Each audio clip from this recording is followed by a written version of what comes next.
नमस्कार दोस्तों, Indian army में एक और रिक्रूटमेंट रैली की नोटिफिकेशन आ चुकी है। आपको बताना चाहूंगा इसके अंदर technical nursing assistant, general duty और ट्रेडमैन जैसी पोस्टें देखने को मिलेंगी और साथ में क्लर्क स्टोर कीपर।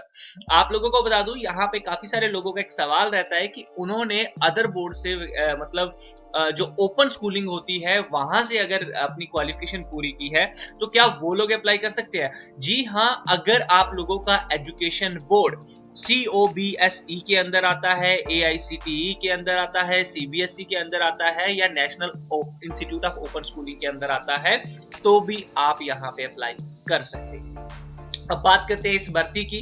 तो ये जो भर्ती आई है मैं आपको बता देता हूं, लेकिन वीडियो पहले रुक जाना, क्योंकि अगर आप अदर स्टेट वाले होंगे तो फटाफट से भागने वाली कोशिश करेंगे। आपके लिए इंपॉर्टेंट न्यूज भी है तो वो भी बने रहिएगा। देखिए, आप लोगों को बता दूं, ये जो रैली आई है ये 5 मई से 17 मई 2020 को होगी, जो कि बर्थिहार यूनिवर्सिटी स्पोर्ट्स स्टेडियम कोयम्बटोर, जो भी बोलते हैं भाई, माफ करना मेरी टंग स्लिप हो रही है, तो यहाँ पे होगी। और इसके अंदर जो तमिलनाडु की 11 डिस्ट्रिक्ट्स हैं वो लोग अप्लाई कर पाएंगे। अब ये है थेनी, मदुराई, डिंडिगुल, ठीक है, नीलगिरी, धर्मपुरी, कृष्णा नगरी है, सलीम, कोयम्बटोर है, नमक्कल है, त्रिपुर है। ठीक है, तो ये लोग जो है इस डिस्ट्रिक्ट्स के अप्लाई कर पाएंगे। आप लोगों की रजिस्ट्रेशन अभी 21 मार्च से शुरू होगी, यानी कि अभी शुरू नहीं हुई है, सिर्फ नोटिफिकेशन आई है, और 19 अप्रैल 2020 को खत्म हो जाएगी।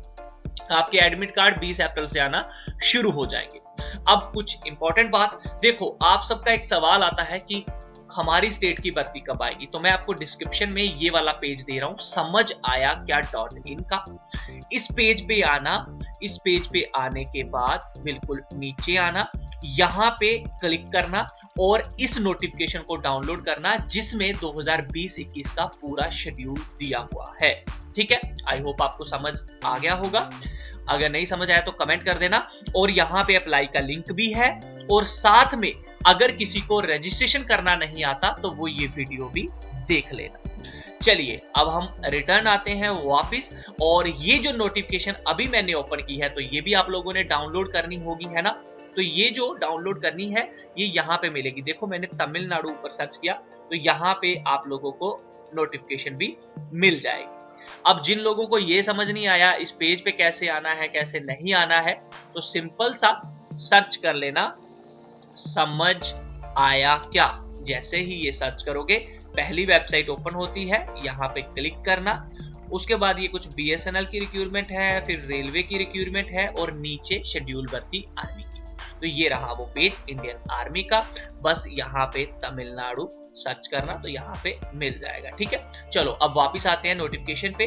तो नोटिफिकेशन के अंदर कुछ क्वालिफिकेशन के बारे में अब हम जान लेते हैं। सबसे पहले आपको बता दूं, टेक्निकल के लिए 165 है, टेक्निकल नर्सिंग के लिए 165, जनरल ड्यूटी के लिए 166, और ट्रेडमैन जो 10वीं पास है 166, और ट्रेडमैन 8वीं पास के लिए 162 है, और सॉरी, क्लर्क के लिए जो पोस्ट है वो 162 है, ट्रेड्समैन के लिए 166 ही है। वेट आपका 49 kg का चल जाएगा, कुछ में 47 भी है, तकरीबन 49। चेस्ट 77 है, फैलाने के बाद 5 सेंटीमीटर। ट्रेड्समैन के लिए 76 है, फैलाने के बाद 5 सेंटीमीटर। ट्रेड और क्लर्क के लिए सेम ही है। अब बात करते हैं क्वालिफिकेशन की, तो चलिए इसे डिटेल में समझ लेते हैं। सोल्जर ट्रेड्समैन 8वीं, जिसमें आपको SY हाउसकीपर और MS कीपर की पोस्ट मिलती है, उसमें आपके 33% होने जरूरी है। इसमें भी आपकी ओवरऑल परसेंटेज जो है वो 33% होना जरूरी है, यानी कि एक सब्जेक्ट में 33% होना तो जरूरी है। सोल्जर ट्रेड्समैन जो 10th पास होता है उसमें आप मिनिमम 10th पास होने चाहिए, और एक सब्जेक्ट में 33% होना जरूरी है। सोल्जर जनरल ड्यूटी या सोल्जर GD कहिए, तो इसमें एज लिमिट 17.5 साल से लेके 21 सालों तक मानी जाती है। आप 10वीं पास होने चाहिए, 45% सभी सब्जेक्टों को मिला के बनने चाहिए, जैसे कि हिंदी, इंग्लिश, मैथ, इन सब के नंबर मिला के आपकी 45% मार्क्स बनने चाहिए। अगर बात करें एक सब्जेक्ट में कितने होने चाहिए मिनिमम, तो वो 33% होने चाहिए, यानी कि 100 में से 33 मार्क्स। और अगर ग्रेड है किसी के तो मिनिमम D ग्रेड तो होना जरूरी है। किसी ने 12वीं की है, ग्रेजुएशन की है, उसको कोई छूट नहीं मिलती है। सोल्जर नर्सिंग असिस्टेंट वेटनरी की भी पोस्टें हैं, तो इसके लिए अगर आप अप्लाई करना चाहते हैं तो इसमें एज लिमिट 17.5 साल से लेकर 23 साल तक, 12वीं पास, साइंस स्ट्रीम इसमें आपने फिजिक्स, केमिस्ट्री, बायोलॉजी, इंग्लिश पढ़ी होनी चाहिए। ओवरऑल परसेंटेज मिनिमम 50% होने चाहिए और 40% हर एक सब्जेक्ट में होने अनिवार्य हैं, इस चीज का ध्यान रखिए। Soldier, clerk, store keeper, technical, all arms की बात करें तो इसमें एज लिमिट 17.5 साल से लेकर 23 साल तक है। आपकी क्वालिफिकेशन 12वीं पास किसी भी स्ट्रीम में है, चल जाएगी। आपके टोटल मार्क्स 60% होने चाहिए। सभी सब्जेक्टों में एक एक सब्जेक्ट की बात करें तो 50% होने जरूरी है। और आपने इंग्लिश सब्जेक्ट तो पढ़ा होना चाहिए 12वीं के अंदर, साथ में आपने मैथ या अकाउंट या बुक कीपिंग, इन तीनों में से एक सब्जेक्ट पढ़ा होना चाहिए 12वीं में, और इन दोनों सब्जेक्टों की भी परसेंटेज 50-50% होना जरूरी है। आप soldier technical and soldier technical ammunition examiner की पोस्ट के लिए अगर अप्लाई करना चाहते हैं तो 17.5 साल से लेके 23 साल तक एज लिमिट होती है। इसमें भी आपकी 12वीं पास होना बहुत जरूरी है। साइंस में पढ़ी होनी चाहिए, आपने physics, chemistry, math and English subject पढ़ा होना चाहिए और आपके 50% ओवरऑल सभी सब्जेक्टों को मिला के होने चाहिए। और बात करें एक एक सब्जेक्ट की तो 40% हर एक सब्जेक्ट में होने चाहिए, यानी कि 100 में से 40-40 सब में लिए होने चाहिए। इसमें भी आपको कोई छूट नहीं मिलती चाहे आपने ग्रेजुएशन की है।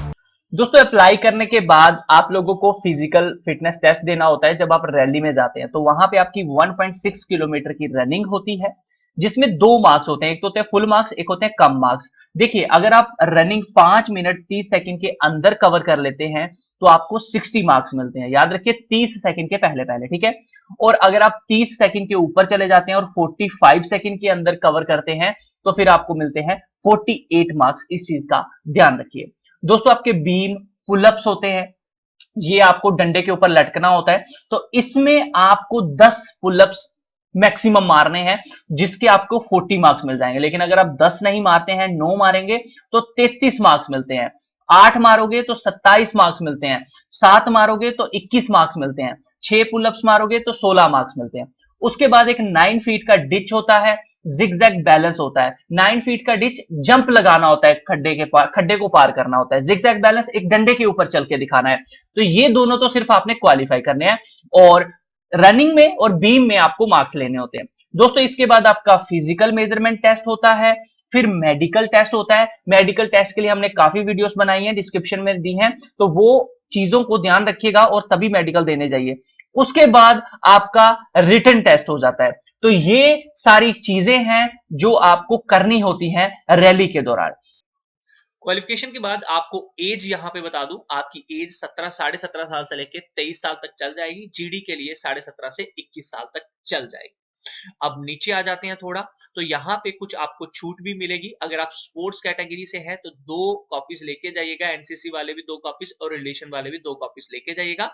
छूट की बात करता हूं तो आपको रिलैक्सेशन जो यहाँ पे मिल जाएगी वो तकरीबन, अगर आपको किसी ने गोद लिया है, आपके पास रिलेशन का सर्टिफिकेट है, आर्मी वाले से लिंक है, तो आपको 2 सेंटीमीटर की हाइट में छूट मिलेगी, एक चेस्ट में और 2 केजी की वेट में। वहीं दूसरी तरफ अगर आपने कोई स्पोर्ट्स पर्सन है, international, national, state, district level खेला है, तो तब भी आपको 2 सेंटीमीटर की छूट मिलेगी, चेस्ट में 3 सेंटीमीटर और वेट में 5 केजी। चलिए, अब हम डॉक्यूमेंट के बारे में जान लेते हैं। चलिए दोस्तों, फिजिकल फिटनेस टेस्ट हो गया, सिलेक्शन होगी। अब बात करते हैं डॉक्यूमेंट की। तो डॉक्यूमेंट में एडमिट कार्ड, 20 फोटोस आपने कलर लेके जानी है, व्हाइट बैकग्राउंड, एजुकेशन सर्टिफिकेट में मार्कशीट अपनी और डिप्लोमा लेके जाइए, डोमिसाइल यानी कि मूल निवास लेके जाइए, कास्ट सर्टिफिकेट जिनके पास है वहीं लेके जाएंगे, रिलेशनशिप सर्टिफिकेट वहीं लेके जाएंगे जिनके पास है, रिलीजन सबको नहीं लेना, स्कूल का करेक्टर सर्टिफिकेट या फिर पुलिस का या सरपंच का एक बनवा लीजिए, ये ले जाइए, अनमेरिड सर्टिफिकेट जो 21 सालों से कम है, और रिलेशन सबको नहीं चाहिए, एनसीसी का सबको नहीं चाहिए, स्पोर्ट्स का सर्टिफिकेट सबको नहीं चाहिए, एक एफिडेविट है, ये आपको तहसील कोर्ट से मिल जाएगा, 10 रुपए का बनेगा, फॉर्मेट पीडीएफ के अंदर आपको यहाँ पे देखने को मिल रहा होगा। यहीं आप उनको बताइए, उनको बोलिए आर्मी की भर्ती देखनी है, वो आपको गाइड कर देंगे। उसके बाद सिंगल बैंक अकाउंट है, पैन कार्ड है, आधार कार्ड है, इन तीनों में से कोई भी